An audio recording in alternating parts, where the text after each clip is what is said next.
Chapter 1. Capulet and Montagues. It was a warm summer's afternoon in the pretty town of Verona. People were busy shopping and chatting in the sunshine when suddenly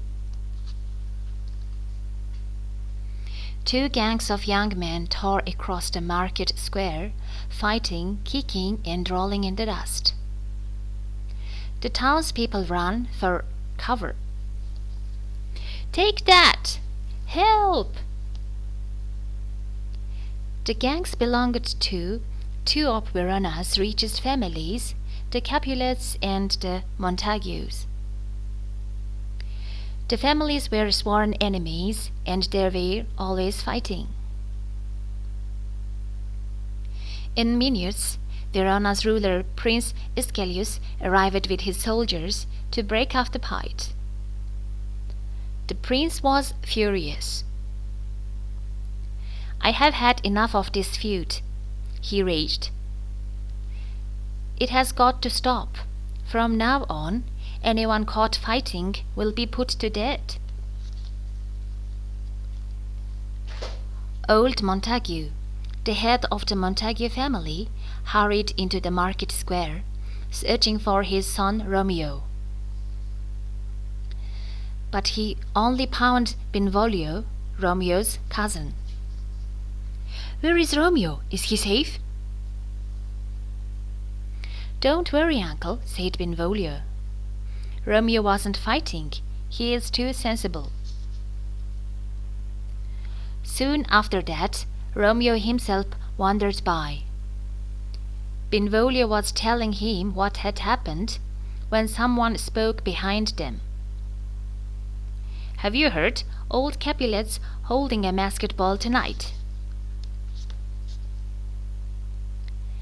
"Did you hear that, Romeo?" whispered Benvolio. "A party at the Capulet's house. Let's go. If we wear disguises, no one will guess who we are." "That's a brilliant idea." Excitedly, the two young Montagues went to find their friend Mercutio to invite him along. Chapter 2.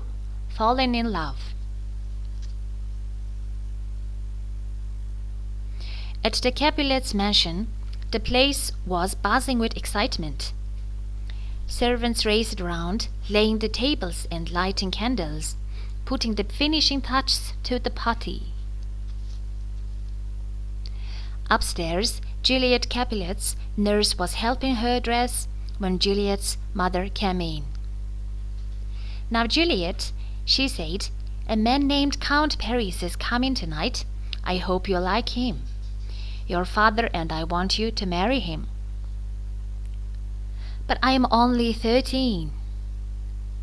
"Oh, Juliet, sweetheart," squealed her nurse.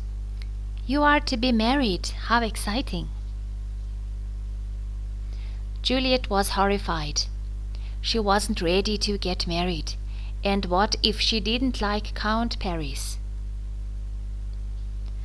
But there was no time to argue. The party was about to start. Straightening her dress, Juliet went down the grand marble staircase to the banqueting hall. A little later, 3 surprise guests arrived. Benvolio and Mercutio wanted to dance, but Romeo stood still. He had spotted a beautiful girl in a pink and green dress, and he couldn't take his eyes off her. "Who is that girl? She is lovely." Juliet's cousin Tybalt recognized the 3 friends and went straight to old Capulet. "Uncle, there are Montagues here," he declared. "Let's kick them out." "No, Tybalt," said his uncle. "Remember the prince's warning. We don't want to start a fight." Romeo saw the girl leave the hall and followed. Shyly, he went up to her. I don't know who you are, he said, but I have fallen in love with you. You are beautiful. And he kissed her. Juliet had left the hall to escape from Count Paris. She didn't like Paris at all. But when Romeo kissed her, she felt her heart fluttering. She fell in love with him at once. "Who are you?" Juliet murmured. "He is Romeo Montague," snapped Juliet's nurse, who had come to look for her.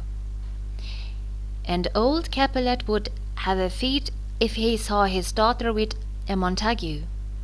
Come on," she urged, taking Juliet away. "Count Paris wants to dance with you." "You are Juliet Capulet?" Romeo groaned. "She is a Capulet? What am I going to do?" When the party ended, Romeo sneaked outside and hid in the Capulet's garden. As the moon rose, he saw Juliet step onto a balcony. "Oh, Romeo," she sighed, "it's you I love. If only you weren't a Montague." "Juliet," Romeo called to her, "I'm here in the garden and I love you." "You do?" said Juliet. "With all my heart," Romeo replied. "I would marry you if I could. But my parents are going to make me marry Count Paris," Juliet wailed.